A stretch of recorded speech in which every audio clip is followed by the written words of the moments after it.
Welcome to Know Your Money, where we will explore our relationship with money and how the psychology of it impacts our financial decisions, as everyone thinks about money differently.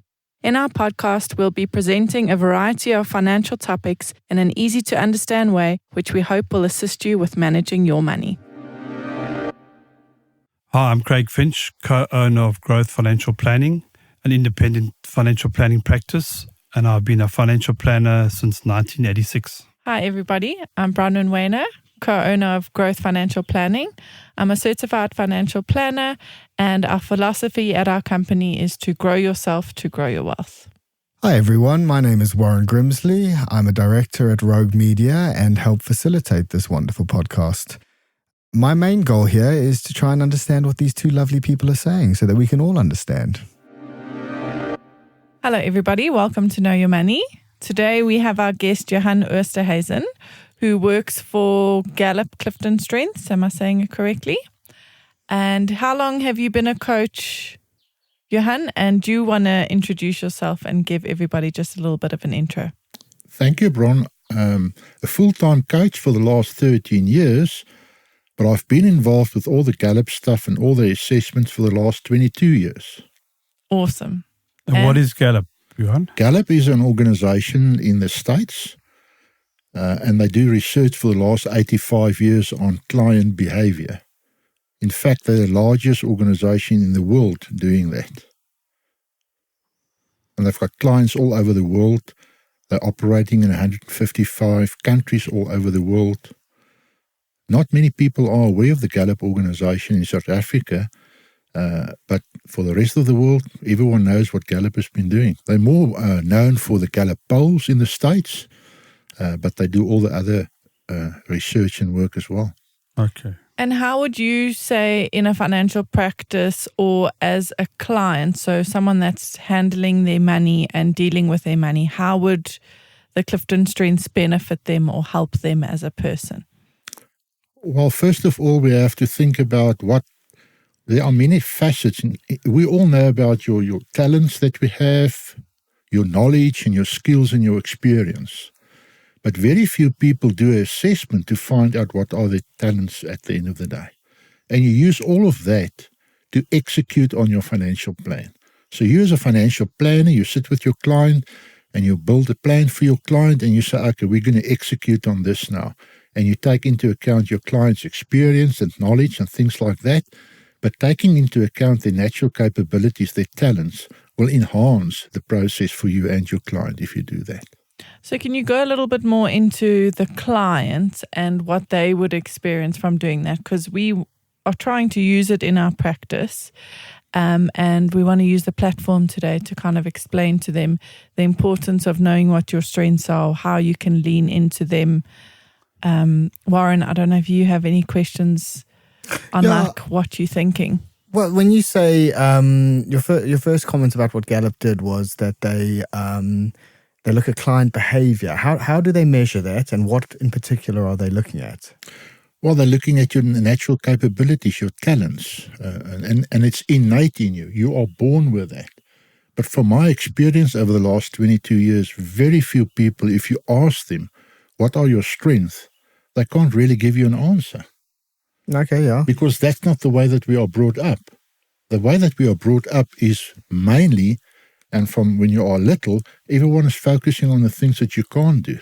Mm. You're not good in maths, you're not good in talking, so everyone is focusing on that. Yes. Where Gallup made the decision, no, why don't we start focusing on what's good in people?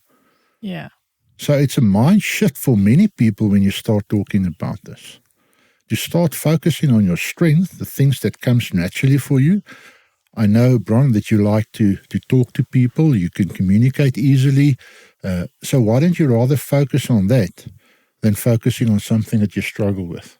So much easier. And the return on the investment at the end of the day is so much more.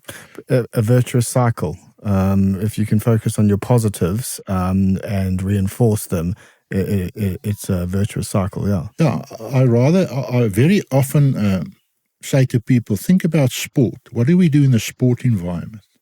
Win. Anyway. World Cups. World Cup, anything.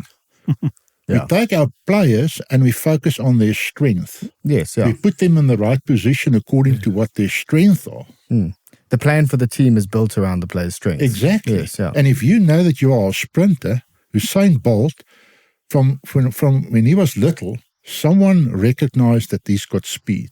Yes. And taking him from there, he becomes the world's fastest man in the world. It was probably his mother trying to catch him for his supper. Exactly. But if I take Usain Bolt and say, okay, Usain, from now on, you're going to do shot put. Yeah. What's going to happen? Because you're not good at shot put, you need to practice shot Yeah. put. He can do shot put, but he will never be the best in the world. Yeah. So why do you want to take all your time and energy and sometimes a lot of money into doing that, where you can flip it around and say, okay, I'll rather focus on being a sprinter and I'll become the fastest man in the world. It's so much easier. And what do you get by doing that? You get energized. You love what you are doing. Yes. But what do we do in the corporate environment or in a work environment? We just do the opposite. Yeah, true. It's the same with schooling. You always have to make up for where you're not good. And so you need to spend a lot more time if you're not good at history, well, you need to do well in history. So, you know, interesting. I was watching a video yesterday, and it was about this a Russian man who had 3 daughters. And I think he was a psychologist, and he wanted to show that if you got your children at a young age, I think he started at, it was either 2 or 4 years old, probably 4 years old with them. If you got them to concentrate on one passion and focus on that throughout their whole lives, having a balanced life, but really focus on that they can become genius or excel. All 3 of his daughters love chess. All 3 of them became grandmasters, and all 3 of them won the world, chess championships. Sure. Because he just said, well, that's what you love. We're going to do that as much as you want to do. Focus on that. Yeah. And then when it comes back to financial planning, I think what happens is we tend to, as financial advisors, focus on a client's weakness, or they come to us like, I just can't seem to get myself out of debt. I just can't seem to save. So that's not their strength. Yeah. So how can we try to show them what their strengths are around finances and focus more on that? So maybe their strength is actually earning the money. So let's start focusing on that, so you feel those good feelings, you get all of that kind of thing. And once you start earning more of that money, then we can do other things. Or some of them can't spend, you know. And I know with the CliftonStrengths, I don't know if you want to just explain to us a little bit. There's those 4 different kind of areas: the executing, influencing, relationship, and strategic. If you can go into that and explain how that breaks up a person to be able to highlight things for them. Yeah, so when you do the Gallup assessment, you get a full report, and there's 34 talent themes. And what they did, they've put it in different categories. There's an executing category, influencing, relationship, and strategic. So what you see then is, where do you operate from? What's your dominant side?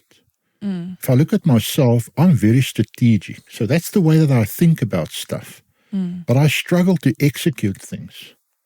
So if I work in a team environment, I can come up with all the brilliant ideas, I can come up with all the plans, but don't ask me to execute this stuff. I can do it, but it comes with effort, and I really struggle to do that.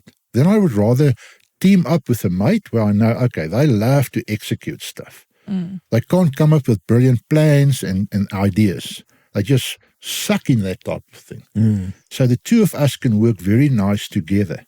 And I think as a financial planner, you can also look at it in that way. You can be the one, the financial planner who likes to execute stuff, and your client can be the one with strong relationships. And how can the 2 of you team together to execute on what you want to?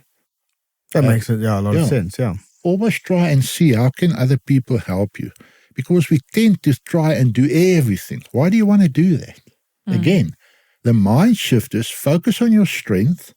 I can't ignore my weaknesses. The fact that I can't execute, I can't ignore it. But I should rather manage around it. And one of the strategies to manage around it, to get a buddy to say, okay, come and work together with me.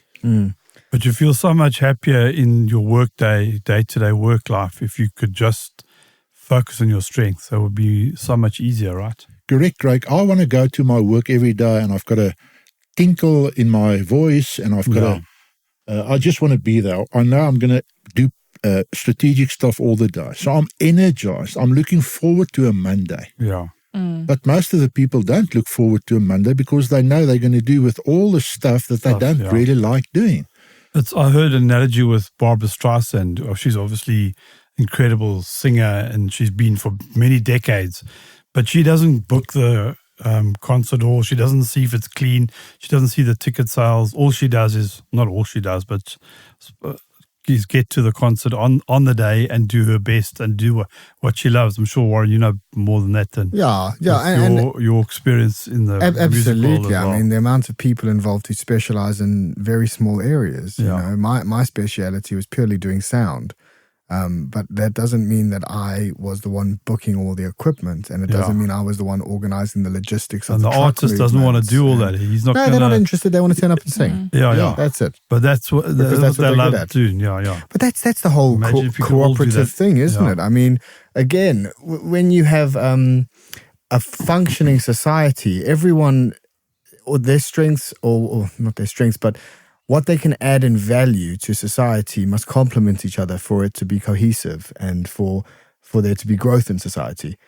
And I think if you bring it back to your financial planning again, if you can focus on your strengths once you've identified them, then ultimately the gaps can be filled in with your advisor and over time. Or you have a partner, your partner that's together with you. Yes, correct. And I think maybe that's what we can talk about in the next episode, is how the client can realize what their strengths or weaknesses are and how we as financial planners can help them with that. Yeah, absolutely. Very interesting, Johan. Thank you so much, Johan. Well, Johan, thanks for coming to the studio. Yeah. Thank you, Craig. Very much. Pleasure. Yes. Until the next one, Bye, guys. everybody. Bye. Thank you for listening. If you have enjoyed this podcast, would like to subscribe, please visit our website, www.growthfp.co.za. The information we have provided in this podcast is our personal opinion. For more detailed information, please discuss your financial situation with a financial planner.